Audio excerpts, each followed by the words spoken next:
question about climate and transport. We know that in Scotland, transport is the most rapidly growing source of climate emissions. My question is, can we rely on public transport alone, or will the panel members comment on whether actually we need greater disincentives to driving in the form of road charging, congestion charging, greater bridge tolls, if we're actually going to tackle emissions from the sector?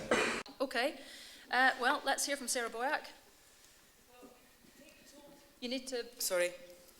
We take the tolls off the Forth Road Bridge for multi-occupancy cars, but not for other cars. I think the key challenge for us with climate change is to make sure that across the Scottish Executive, every department and every policy has to be audited for its carbon impact. So if we've got some areas where we're increasing carbon, we're going to have to pull it back elsewhere. And public transport is absolutely crucial, giving people a very good choice. But we have to, for the long term, look to other types of policies to try and persuade people to use their cars less and to use their cars more wisely. And I was a strong supporter, as was my party, of congestion charging in Edinburgh. We were disappointed to see it not be supported, but the system we've got in London is making a huge difference to people's lives in London. So we need a mix of the carrot and the stick. The SNP think that in the first instance that we have to give people alternatives. And I'm sure there are many things that we'll agree with Dan on this evening, but perhaps the transport question in this regard is not one of them, because Scotland's already a very expensive place in which to live. And I don't think we want to put in place policies at the moment which will mean that the people of Scotland will not be carried with us as we want to tackle climate change, because there are lots of ways we have that we're able to tackle climate change within Scotland. Foisting more road charges on people, or keeping the tolls on some bridges. Foisting more road charges? Where do we pay to use the road? Well, in terms of some of the proposals coming from other parties in terms of road charging. But you're going to be the government, don't worry about them. Well, I'm just saying that that's the wrong road to go down, to coin a phrase. But the issue of putting some, or keeping tolls on some bridges but not others, which is unfair, is also not the way to carry the people of Scotland with you. So in this particular issue, we think you have to get other alternatives into place first before you start penalising people.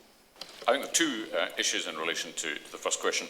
First of all, I think absolutely without any shadow of a doubt that the move that was made by the last government to shift the level of public expenditure in transport to 70 to 80% on public transport was the right move, and that's got to go even further, because I think that we've had far too many years where we've said, well, the public ought to use public transport, but the infrastructure simply isn't there. So I think there's some agreement about that. Ross, just to be an old doings, these were long years where you were actually Minister for the Environment. Yeah. Sorry?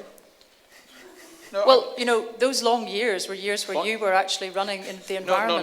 No. The years in which we were either in charge of the environment or transport or were in the government were the first years when actually new railway lines were actually built, when the actual level of public expenditure rose to 70% being spent on public transport. I'm saying that what you had in that 8 years on public transport is not easy to suddenly turn on a tap and turn off a tap. So I'm saying that the start has been made and it has to continue. So we've heard that the time isn't right. We've heard that we've got to bring the public with us.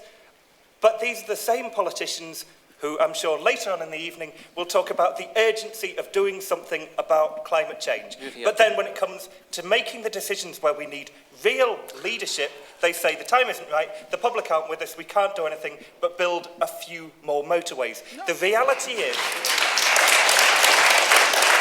Easy short.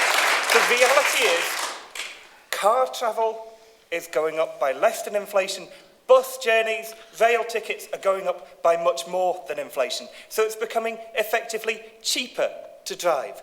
The prediction is that by 2021, we're going to see a 21% increase in road traffic levels, which will mean traffic jams for everybody. We have to have a sensible system of congestion charging that actually means that where there's traffic congestion, you get the funding to provide the alternatives from the charge. It's not rocket science. Scotland's a peculiar country geographically, and an awful lot of the people choose to live very close together in one area in the centre. And over large areas of Scotland, there's a very diffuse population. So transport policy must take into account the fact that we cannot have a one-size-fits-all solution to this. So farmers like cars? Well, Is that what you're getting to? to be perfectly honest, there's not that many farmers left in rural Scotland. Most of the people who live in the rural areas work outside the farming industry.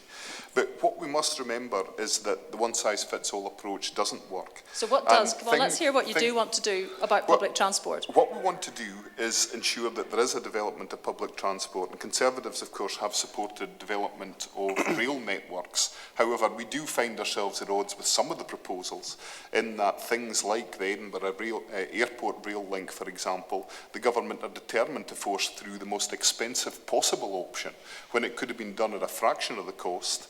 And consequently, we found ourselves opposing that, although we have in principle supported the idea continuously. What we want to see is a development of public transport which actually gives the opportunity for people to turn away from their cars without first having to be forced out of them.